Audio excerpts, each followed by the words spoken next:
Askreddit. Is allowing female soldiers on the front lines a good idea? What have the justifications been for not allowing it thus far? I see this as a world apart from Don't Ask, Don't Tell or any other civil rights issue in the military we've ever heard of. Women and men are substantively, physically different. Given the physically demanding nature of frontline combat, what do you think are the pros and cons? Former infantryman here.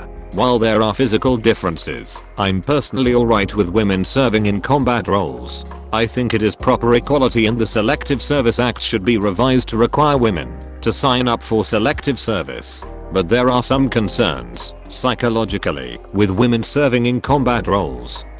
I'm trying to find the study done on this, but until I find it, I will quote from Wikipedia.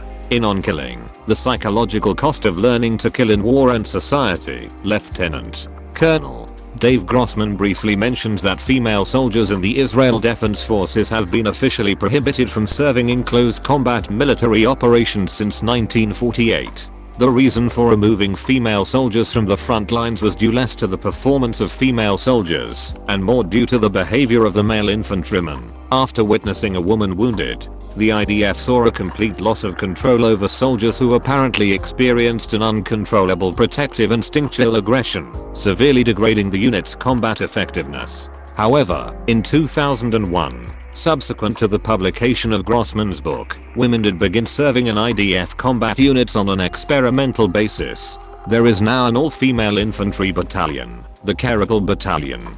Grossman also notes that Islamic militants rarely, if ever, surrender to female soldiers. From this standpoint, women serving in combat roles does need to be re-evaluated, but should it be segregated, separate male and female units, or should it be integrated? Should they be restricted to certain combat missions? The command infrastructure already allows women to serve leadership roles above battalion level, but with this combat restriction being lifted, where will lower ranks fall into when the promotion race is already a tight competition field? How will the military control the instinctual aggression of male infantry members? Repetitive training obviously doesn't resolve this. Yes, it helps when in combat, but from the study and previous experience, aggression is hard to control with adrenaline. For me, I cannot answer those questions. How do they support the claim that the aggression is instinctual? I understand the phenomenon, I'm just wondering whether calling it instinctual is based on an assumption. It's possible that the uncontrollable protective aggression is a sociological phenomenon. If that is the case, the very practice of keeping women off of the front lines would contribute to that association.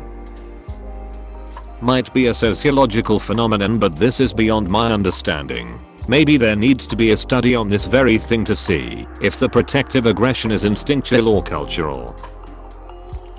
Because evolutionarily we know that aggression of that nature is at least in part instinctual. Obviously it is both, but the point of listing it as instinctual adds a greater dimension to the realization, meaning that it's not something you can just train away by pretending that it doesn't exist. It's something that a rigorous plan to lessen would have to be used for. Yeah, I really doubt that phenomenon is instinctual. Using this as a justification for keeping women separate is fundamentally not much different than keeping the armed forces racially segregated, because attempts to integrate them resulted in worse performance when the racist soldiers couldn't work well together. A policy can have a practical or experimental justification and still be sexist. Read a few years back that Israel tried mixed units. One of the problems was that the men would be overprotective of the women and would wind up dying in larger numbers due to that. I'll see if I can find an article link referencing the study. Here we go. This references it. Okay, so on the surface this seems like it should be very simple. I'm all for equality for everyone, but the standards need to remain high. First off, we cannot lower the standard for women in this case. It involves direct combat, and women need to be equally prepared in that sense. As a woman, I would expect nothing less than to be expected to keep up with the men in everything, as it should be. We have valuable talents that we can lend to the war effort, and we should be allowed to contribute, so long as we can hold our own. I would imagine that some kind of physical aptitude test would be both fairer and more accurate at assessing fitness for this kind of duty. After all, while certainly the mean strength of males is greater than females, I'm sure that the strongest females are far stronger than the weakest males in the military. We already can look at other militaries, such as the Israeli Defense Force, which sees a good amount of combat, and see that women are physically capable of the job.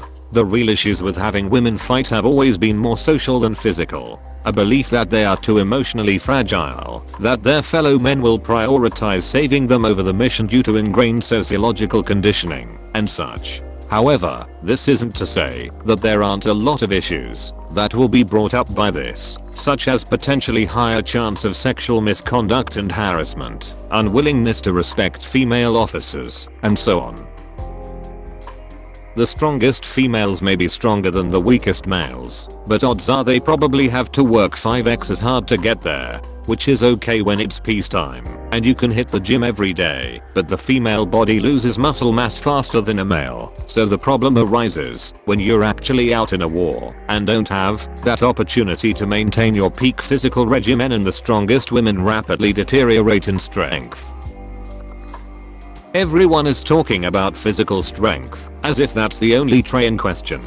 The elephant in the room that nobody's talking about is sex, and the fact that there would be a lot of it, and with it would come the jealousy, competition, distraction, etc. that always comes with it when there's a strong male imbalance in numbers, not to mention the hygiene issues that come with being deployed forward. On second thought, we need to mention that there are obvious physiological issues, monthly periods for example, that raise hygienic and logistic issues as well as performance issues during those times. I think you'd have to acknowledge, if we're honest, we need to recognize that and talk about it. While there are medications that can help alleviate some of that, will women in combat be required to take them? And even if they were, will it remediate it?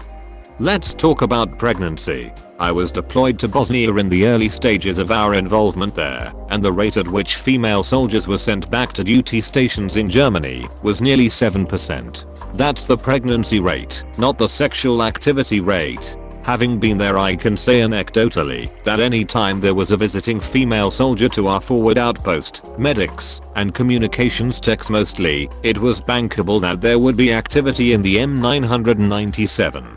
And there absolutely was competition between the soldiers to be the one having activities. If you think sex won't be a constant issue, you've never been deployed. Humans are sexual beings, and a forward deployment is an awfully complicated place for sexual relations. My point is that physical strength is only one of the complicated differences that need to be discussed, and now's the time to start discussing them and not ignore the uncomfortable ones. There are many women soldiers who are physically superior to their male comrades. I'm not talking about the masculine buff bodybuilder ugly chicks. I mean there's petite 5'4" women patriots who will outrun and out-kick almost anyone. Dancers and gymnasts are some martial arts classes and cross-county events away from being Navy SEALs. I'm exaggerating for that last part, but stand by the main idea. The issue the US military would have is that their women are held to lower physical standards. It's not a barrier many women could pass if they had to tomorrow, and many more are capable of training up to the standards. If they are to be frontline soldiers, they should have to adhere to the same standards our men do. The other issue many don't like to talk about is discrimination overseas. In most non-Western or non-European cultures, women are not given the same respect that men are. It would be 100% understandable for an Iraqi soldier to ignore the American female commander. If she says move your men to flank, we'll cover you, he might say screw you, I'm not getting my friends killed on the word of a foreign woman I don't know. For enemy soldiers, surrendering to a woman may be dishonorable to their cause and their state. The military would also need to adapt their bases / command posts / stations / whatever.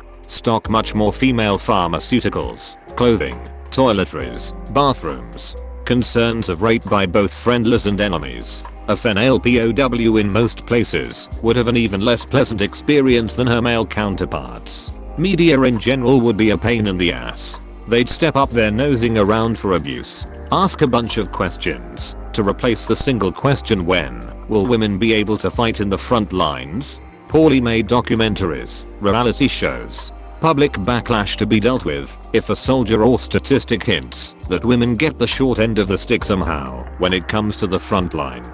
All in all, there is a lot of merit in allowing it. It's only hurting the US and many other military to hold back 10% plus of their soldiers who could outperform their counterparts. However, implementation should be slow. Pilot, starter, programs to estimate issues and allow time to resolve. Accommodations made where needed.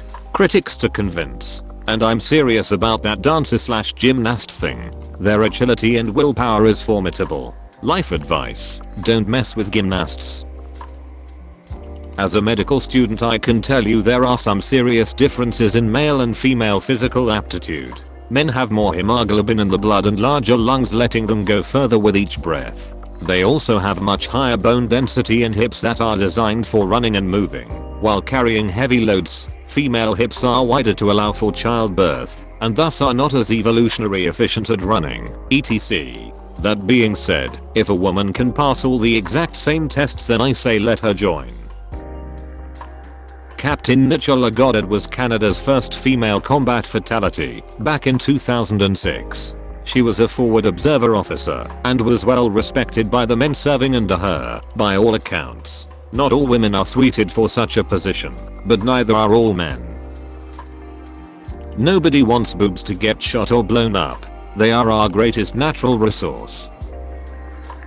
Everybody is overreacting anyway. They have this classic view of war, American style. Would a woman be able to carry me out of the foxhole? What fucking foxhole? What are you talking about? Can she carry the gear, move quick house to house, kick a door in and shoot militants? I'd say she's good. Same thing with driving a tank or heading up an armored convoy. And yeah, they are going to get captured sometimes and violated horribly before having worse done. It may even be on videotape.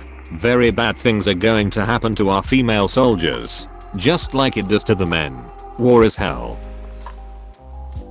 Listening to Rachel Maddow last night, she had a female pilot as a guest who made good points. Women are already in combat. The current policy doesn't allow the military to officially admit it, but this limits a woman's possible advancement because she can't get many assignments, not just frontline infantry. The new policy also allows the armed services to designate certain positions that females specifically can't do. If the physiological differences mean that women aren't well suited for a certain job, they can specifically disallow that, but it removes the blanket ban.